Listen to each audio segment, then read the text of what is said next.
Hello नमस्ते, कैसे हैं आप सब। आई होप आप सब बहुत अच्छे होंगे, बहुत ही बढ़िया होंगे। जहाँ भी होंगे बहुत ज़्यादा कुशल मंगल होंगे। वैसे कुशल मंगल में तो नहीं होंगे क्योंकि अभी बांग्लादेश में बहुत बुरा हाल हो रखा है और मुझे भी नहीं समझ में आ रहा है कि ऐसा क्यों हो रहा है। बहुत ज़्यादा पैनिक वीडियो है, बहुत बुरा लग रहा है। तो चलिए आपके साथ इस वीडियो को शेयर करते हैं, देखते हैं। और प्लीज़ अगर आप मेरे चैनल पर नए आए तो सब्सक्राइब जरूर कर लीजिएगा, बहुत सारा प्यार दीजिएगा। तो चलिए वीडियो को स्टार्ट करते हैं। तो वीडियो का जो टाइटल है ना, वीडियो का जो टाइटल है कि real reason for student protest in Bangladesh. तो देखते हैं क्या है। तो चलिए आपके साथ ही शेयर करते हैं, वीडियो को स्टार्ट करते हैं। Bangladesh next, where violence has escalated, people killed in clashes between protesters and police. Bangladesh has been gripped by another day of protests. Internet services are down. Dozens of people have been injured by violence at student protests in Bangladesh. 15 जुलाई 2024 शाम के करीब 7 बजे 20 से 25 लोग बांग्लादेश के Dhaka medical college and hospital में घुस गए। उस समय अस्पताल में कई घायल छात्रों का इलाज चल रहा था, लेकिन इन लोगों ने उन पर हमला करना शुरू कर दिया। यहाँ तक कि जो लोग इन छात्रों का ट्रीटमेंट कर रहा था उन्हें भी इन्होंने नहीं छोड़ा। ये दृश्य केवल ढाका मेडिकल कॉलेज का ही नहीं है, इस समय ये आग पूरे बांग्लादेश में फैल गई है। अकॉर्डिंग टू लाइव मिंट कम से कम 1,500 लोग घायल हुए हैं, जबकि कुल मिलाकर 105 से भी अधिक लोग मारे जा चुके हैं। राजधानी ढाका में सरकार की तरफ से पब्लिक मीटिंग्स, टीवी न्यूज, यहाँ तक कि टेली कम्युनिकेशन भी बंद करवा दिया गया। गुरुवार को सरकार ने अशांति को शांत करने के लिए मोबाइल इंटरनेट नेटवर्क को भी बंद करने का आदेश दिया है। इस बीच आंदोलनकारियों द्वारा सड़कों पर ब्लॉक करने और सुरक्षा अधिकारियों पर ईंटें फेंकने के बाद पूरे राष्ट्र में ट्रेन सेवाएं सस्पेंड कर दी गई है। स्कूल्स और यूनिवर्सिटीज अनिश्चित काल के लिए बंद कर दी गई है।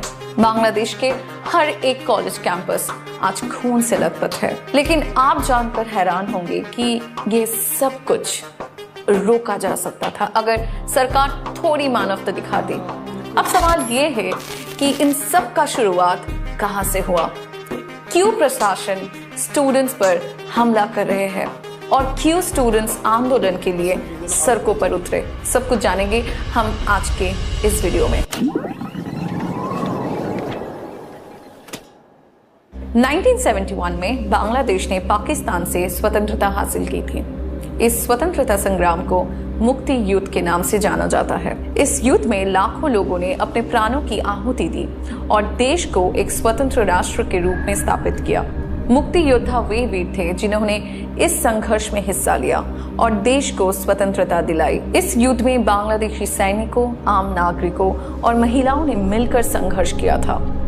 इस संघर्ष की गाथा आज भी हर बांग्लादेशी के दिल में बसी हुई है और इसे गर्व के साथ आज भी याद किया जाता है। स्वतंत्रता के बाद बांग्लादेश का सरकार मुक्ति योद्धाओं और उनके परिवारों के लिए कोटा सिस्टम का शुरुआत की। इसका उद्देश्य उन लोगों को लाभ पहुंचाना था जिन्होंने देश की आजादी के लिए संघर्ष किया था। ये कोटा सिस्टम शिक्षा, सरकारी नौकरियों और अन्य सुविधाओं में आरक्षण प्रदान करता था। इस कोटा प्रणाली के उद्देश्य मुक्ति योद्धाओं और उनके परिवारों को सम्मान और आर्थिक स्थिरता प्रदान करना था। इस प्रणाली के तहत सरकारी नौकरियों और उच्च शिक्षा संस्थानों में एक निश्चित प्रतिशत सीटें आरक्षित की गई थी। लेकिन सरकार के इस अच्छे कदम लेने के बावजूद इतना प्रॉब्लम कहां से हो रहा है, इसको समझने के लिए हमें थोड़ा सा बांग्लादेश के कॉन्स्टिट्यूशन को समझना पड़ेगा। भारत की तरह ही बांग्लादेश का संविधान न्याय और समानता के सिद्धांत पर आधारित है। इसमें सभी नागरिकों को समान अवसर और अधिकार दिया गया है।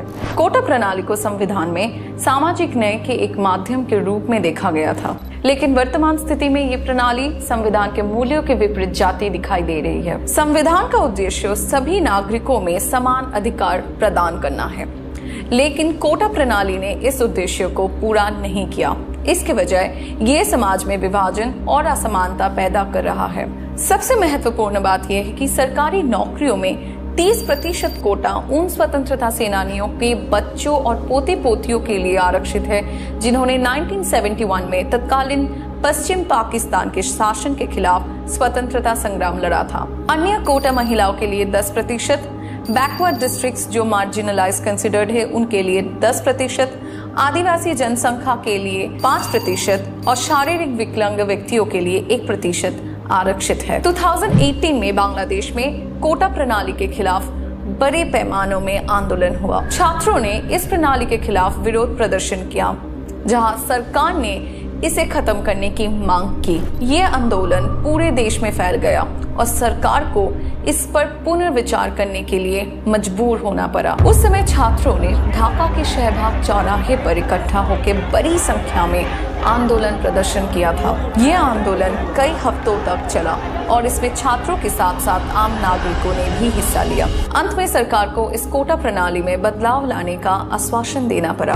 हालांकि समय के साथ साथ छात्रों और आम नागरिकों ने इस कोटा प्रणाली के खिलाफ आवाज उठानी शुरू कर दी। 14 जुलाई को प्रधानमंत्री शेख हसीना ने कहा, अगर स्वतंत्रता सेनानियों के पोते पोतियों को कोटा लाभ नहीं मिलेगा तो क्या ये लाभ राजाकारों के पोते पोतियों को जाएगा? अब इस बात ने पूरे देश में धमाका मचा दी और आंदोलनकारियों ने कहा, चाहते गलम अधिकार हुए गलम राजाकार। इसका अर्थ ये है कि अधिकार मांगने गए, राजाकार बन गए।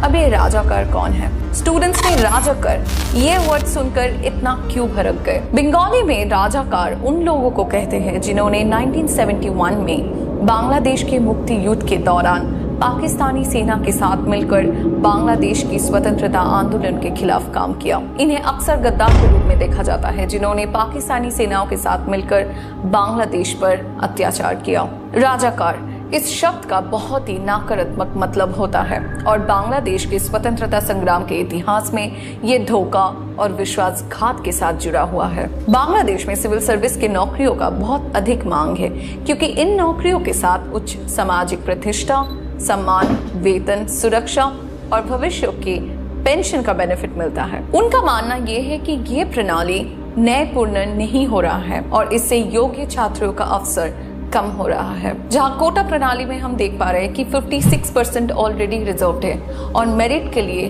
बचे रहते हैं ओनली 44%। छात्रों का कहना यह है कि ये कोटा प्रणाली अब उन लोगों को लाभ नहीं पहुंचा रहा है जिन्हें इसकी सख्त जरूरत है, बल्कि ये एक ऐसी प्रणाली बन गया है जो डिस्क्रिमिनेशन को पैदा कर रहा है। कई छात्रों का कहना है कि उन्हें उनकी मेहनत और योग्यता के बावजूद सरकारी नौकरियों में और विश्वविद्यालयों में प्रवेश नहीं मिल रहा है। Bangladesh is under a nationwide curfew after weeks of protest turned violent. अब सरकार ने आंदोलन को संभालने में कई गलतियां की।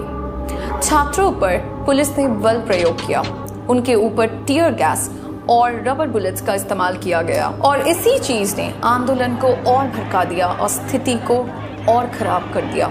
सरकार का यह कदम छात्रों और आम जनता में और भी आक्रोश पैदा कर गया। उन्होंने ये महसूस किया कि सरकार उनकी आवाज को दबाने की कोशिश कर रही है और उनकी समस्या को अनदेखा कर रही है।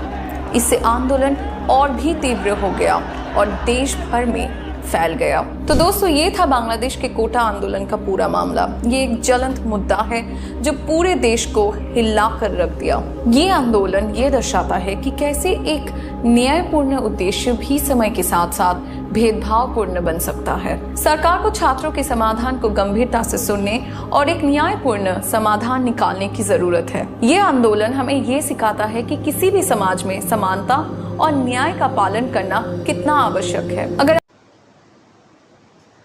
तो ये थी आज की जो वीडियो। बहुत ही ज़्यादा दुखद की बात है कि इतना कुछ बांग्लादेश में हो रहा है और ढाका हॉस्पिटल में हो रहा है और सरकार बैठी हुई है आराम से और सही समय पर एक्शन क्यों नहीं लेती। कहीं की भी सरकार हो, सही टाइम पर एक्शन क्यों नहीं लेती, क्यों इंतजार करती है कि आधे लोग मर जाएं, आधे लोग घायल हो जाएं।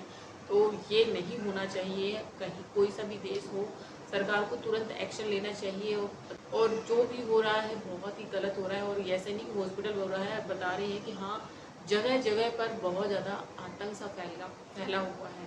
तो वो मेरे हिसाब से तो बहुत ज़्यादा गलत हो रहा है और वहाँ के लोग कैसे डर डर के जी रहे होंगे, क्योंकि ऐसा माहौल कहीं भी कोई भी देखता है तो सब सोचते हैं कि हाँ ये मुद्दा हमारे पे भी आ सकती थी, हमारे साथ हो भी सकती है। तो क्योंकि अभी जो चल ही रहा है, अभी 15 जुलाई की बात है, अभी कोई ज़्यादा दिन बीते भी नहीं है। तो ये जो खौफ है, डर है लोगों में है, बांग्लादेश में है।